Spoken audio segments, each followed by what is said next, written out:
soboka ife ekitutwaliza awamu okulaba ntutereze eggwanga weewaawo abali mu ssanyu nabo tusanyukira wamu nabo kubanga tukyebaliza Mungu okusobola obatuusa ku ssanyu eri abantu baffe abamakindye East abatutuma twongera okubeera nabo buli kaseera wamu n'eggwanga lyonna n'okulaba nti tukola buli kimu ekisoboka okulaba nti munnansi abeera mu ggwanga eryeyagaza twongera okusaasira abo bonna abafiiriddwako abantu baabwe mu ngeri etategeerekeka twalabye eggulo bye bakubye amasasi nga bali mu business bagezaako okweyiya twongera okubasaasira kubanga eggwanga teriteredde insecurity eyitiridde olwo obuvunaanyizibwa ffenna nga bannayuganda oba bwe tulemereddwa okulaba nti twetuusaako ffenna ng'ekibinja eky'abannayuganda buli wooli ng'omanyi oli munnayuganda buno obuvunaanyizibwa bwaffe era ffe awo ttadde essira ng'ab'oludda oluvuganya okulaba nti obuvunaanyizibwa buno buli omu asobola obwenyigiramu obuvunaanyizibwa obwa security tebukakatako gavumenti yokka bukakatako buli munnansi buli walaba ebintu nga tebitambula bulungi okusalawo okubyenyigiramu okulaba nti akolesa akawaayiro akamuwa amaanyi nga munnansi kubanga power belongs to the people ke kawaayiro akasooka nti buli wolaba ebitagenda mu maaso kikuvunaanyizibwako nga ggwe munnansi okulaba nti ovaayo n'ositula eddoboozi Uwe bali kunyirira honorable. Tukyebaliza Mukama. Ndabikidde bulungi nnyo simanyi lwaki. Tukyebaliza Mukama Katonda. Awo okumawuka. Tukyebaliza Mukama Katonda. Munnange toyongirako. Ne haja tujali afumba. Mbadde njagala. Okay, Makindye East egamba ki okutwalya briefly. Makindye East kubanga nti bakama bakusindika.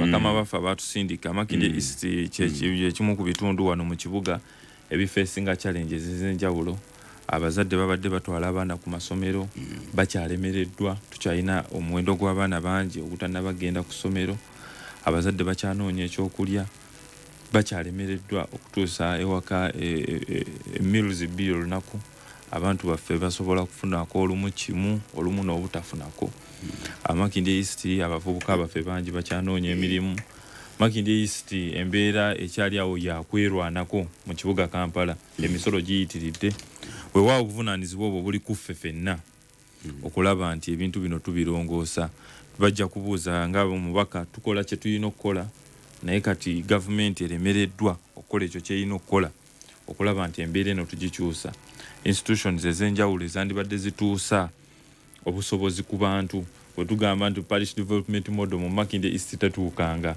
era tetugisuubira na kutuuka kubanga era ebiseera emabega kaawo programu za gavumenti zibadde zituuka mu bantu abamu ab'ekibatu abatali bonna era nga weekanga ng'eyafuna oba enkola yemu n'eyo mu kyalo eyafuna obutiko omuntu y'omu yeyafuna sente z'abavubuka omuntu y'omu yeyafuna enkoko ogenda okwekanga nga cycle abantu be bamu ababenefitinga so abantu ani ayino gituuse yo parish development model ewamu kuba ewala ndaba batandise okulinga out campaign eyo gyagenda okwekanga nga General Museveni wagenda ekiro ekimu batandikirawo okugaba ssente zino twakirabe Karamoja we yali agenda batandika okugaba amabaati ag'ekimpatiika ne kizuuka oluvannyuma nti amabaati baagabako kwolwo olunaku ne twebuuza oba yalimu mu kubba amabaati kubanga omumyuka wayinza okuba gwe yatumanga okukima amabaati gano naye ate era tukirabye ne mu bino ebitundu ebirala wabadde n'agenda ng'ekiro abantu basimba layini ku banka ekiro kyonna bafuna ssente enkola ey'okutambuliza ebisawo mu biveera kati bayinza okuba akatini ako bakayisa mu banka naye ne waffe tekatuuka mu Makindye East tekatuukanga abantu ba applyinga abantu babagambye nti bagenda obbawa emitwalo 3 ku 2 abachapati abagundiki naye ku inflation eri mu ggwanga ku bbula lya ssente eri mu ggwanga omuntu omuwa emitwalo 3 nga gavumenti yezimuwadde oba omwongereddeko katono ezo nno oba ezo zibanga ezosuubidde tuyina ffe egundi ez'enjawulo zetuwa bannaffe ezo oba okitadde kuffe kubanga kati obuvunaanyizibwa obwa gavumenti obusinga babuteeka kuffe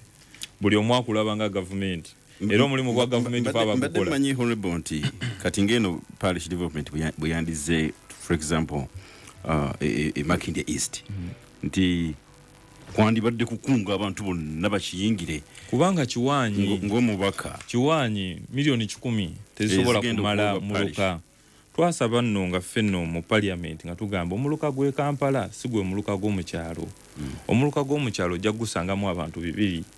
Omuluka gw'omukyalo ojja gusangamu abantu 2, ogw'omu Kampala ogenda gusangamu abantu 15 omuluka gumu. Oba zoni emu fe tulina zoni zimukanyogoga mugaba mu Kansanga nga zirimu abantu 10,000. So omuluka ogwo tosobola guteeka mu milioni 10. Naye ate ne tuvaayo ne tusaba ne tugamba n'ebyetaago omuntu sente zaguliramu eri ebintu gyonna gy'abaali ekaramujja mu bitundu ebirala size sente ze zimu zakolesa nga ali mu kibuga. So kyetaaga emiruka gino egy'omu kibuga okuziwa sente we tubanga ddala tutunyulira kusitula byanfuna by'abantu. Twetaaga omuntu omuwa sente zeetaagisa zasobola oteeka mu business ne zikola amagoba ne zisobola n'okumubeezaawo oba okulaba nti azisasula ino zizzaayo n'abalala okufunamu. Weewaawo omwendo nga ki honorable omwendo gwenkana ki? Omuluka gwa Kampala gulina kufuna biliyoni emu gye Museveni ye gy'ayambala kubanga ye district emu mu constituency emu. Gwe muluka gwe Kampala, omuluka gwe Kampala parish ye district emu inako ekitini nnyo obogo tunyulira kulaba nti kusitula byanfuna by'abantu kubajja mu mbeera nti omuntu ajja kusobola okusomesa omwana, omuntu ajja kusobola okufuna ekyemisana, omuntu ajja kusobola okusigazaawo business ye oba okulaba nti erwaninga asasula omusolo ne ssente government eddemu efuneko. Olina okulaba nti kyoteeka mu business eyo si kwagala bwagazi kusiraanya oba kulaga nti kubejjako ti government yabawaddeyo emitwalo 3.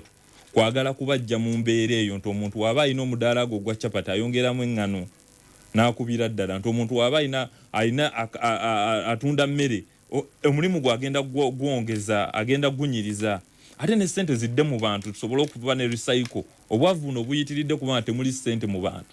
Sente zeekubidde mu bantu abamu, sente zigenda mu bantu. Ogenda okulaba omuntu omu ng'akolesa akakadde kamu buli lunaku okwambala engoye oba ng'akolesa ogula by'anaatuulako buli lunaku obuwanana n'obuwanana bw'ensimbi. Kati naawe essira liba teriri ku muntu oba omukookonyeza omuntu w'omugamba nti munnange tubawadde obukadde 10 buwulikika ng'obungi nga babuwadde gwe omuntu we babuteeka ku muluka mye tolaba nako. Ampuliza twegattiddwako RCC wa Lubaga omwami Herbert Henderson Bulora nkwaniza nnyo wekitiibwa ku show olwaleero.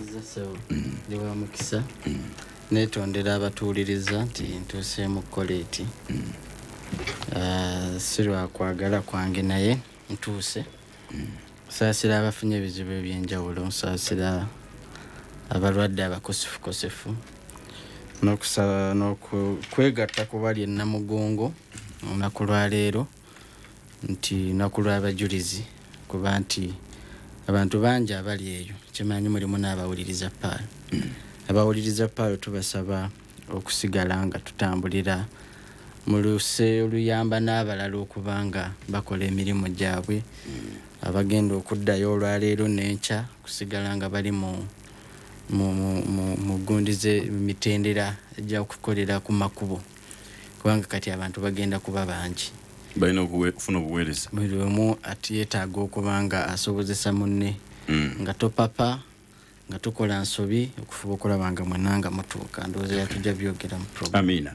Katumulemu katonya ampuza tukomewo twongere okugaziwa mu nsonga zino. Abaana okudda ku masomero si kyakudda mu stress. Ennyiriri empanvu mu banka n'okulinda obudde obuwanvu ebyo byakoma dda. Kati osobola okusasula ebisale by'essomero eby'omwana wo ng'okozesa school pay ku Trust Mobile oba kuba agenti bafa ba chap wonna w'obasanga ng'oyagala okuyiga okukozesa enkola eno.